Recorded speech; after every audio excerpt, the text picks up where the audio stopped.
Hello, everybody. Have you had your vacation yet?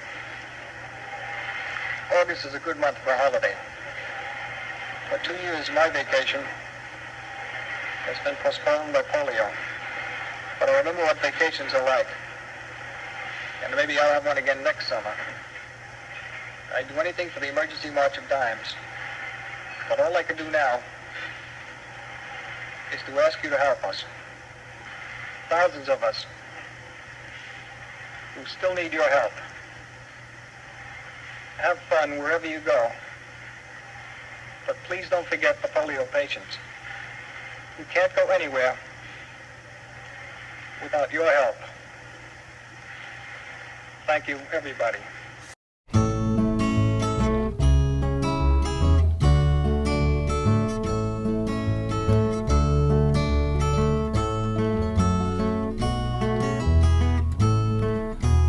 Puff the magic dragon lived by the sea and frolicked in the autumn mist in a land called Honolulu. Little Jackie Paper loved that rascal Puff and brought him strings and sealing wax and other fancy stuff. Oh, Puff the magic dragon lived by the sea and frolicked in the autumn mist in a land called Honolulu.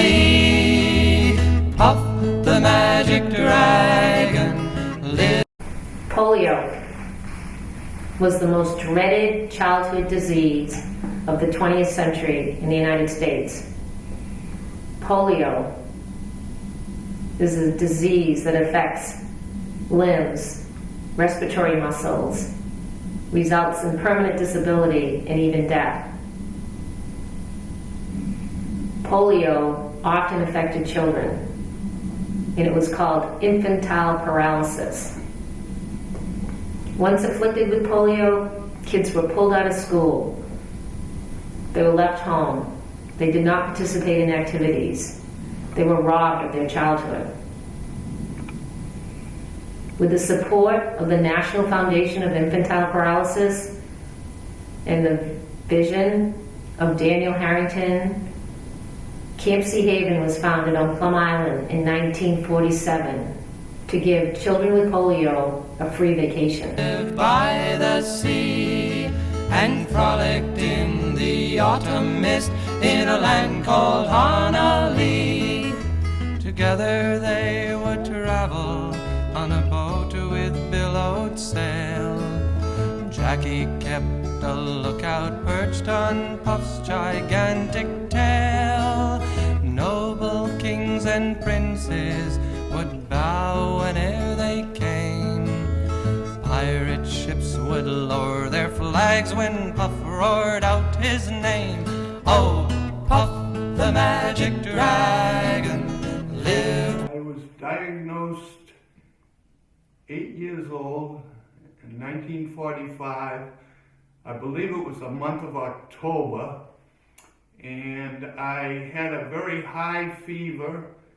And in those days, we didn't call them primary care physicians, but our physician visited the house, Dr. Bagnall from Groveland. And he come, and I remember he told my mother to get my father and bring me to Boston. I went to Boston and didn't come home for 3.5 months. They kept me there. By the sea and frolicked in the autumn mist in a land called Honolulu. Puff the magic dragon lived by the sea and frolicked in the autumn mist. 1947, it was a fellow by the name of Mr. Harrington that was most instrumental in inaugurating this whole thing, and all the campers slept in the Coast Guard house. There was one room, the beds were spread from one end to the other, and there was a sheet or sheets across the room that when it was lights out, council would pull the sheets, and the boys were on this side, and the girls were on that side.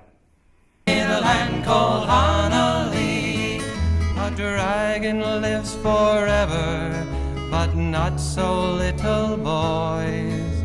Painted wings and giant's rings make way for other toys. One gray night it happened, Jackie Paper came no more, and Puff. When I arrived at Camp Sea Haven, it must have been probably 10 years after the camp originally opened, and it expanded tremendously in a 10-year period. We ended up with probably 8 cabins, and in each cabin I think there were 5 or 6 kids and a council that stayed with them. I do remember the pool being built when I arrived there. That mighty dragon, he ceased his fearless roar. His head was bent in sorrow, green scales fell like rain. Puff no longer went to play along the cherry lane. Without his lifelong friend, Puff could not be brave. So we were connected both ways. I think my parents were certainly very, very grateful for the March of Dimes, for giving us the opportunity to experience this incredible Camp Sea Haven. Puff, that mighty dragon, sadly slipped into his cave. Oh, Puff, the magic dragon.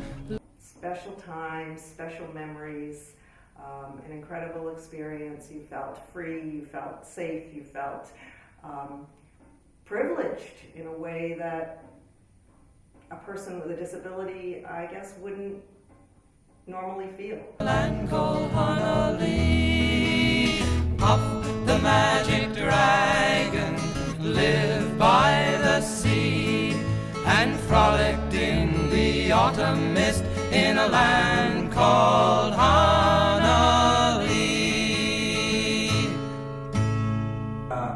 Any of the campers, no matter what kind of disabilities they had, whether they had no limbs, whether they were on crutches or a wheelchair, I never heard one feel sorry for themselves all the years I was there.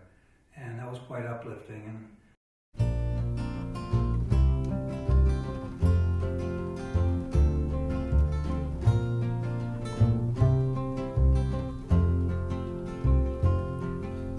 How many roads must a man walk down before they...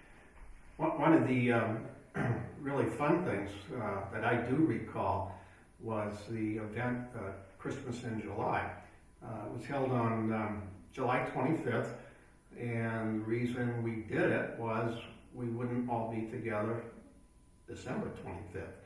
And again, the kids really had a ball with this because they were able to decorate using blankets and towels for trees. Call him a man. How many seas must a white dove sail before she sleeps in the sand? How many times must the... The thing about it is the children that were there, many of them just didn't ever have an opportunity to go to a camp, you know, and this camp, I have to say, it must have been quite difficult for the kids, but they overcame the difficulties just by the sheer fact that they were at camp. If you can envision, you know, walking with crutches and trying to play baseball in a sand pit. Cannonballs fly before they're forever banned. The answer, my friend, is blowing in the wind. The answer is blowing in the wind. For 40 years, Camp Sea Haven ran on the shores of the Atlantic Ocean. And kids had fun, they made progress, and they had hope. The answer, my friend, is blowing in the wind. The answer is blowing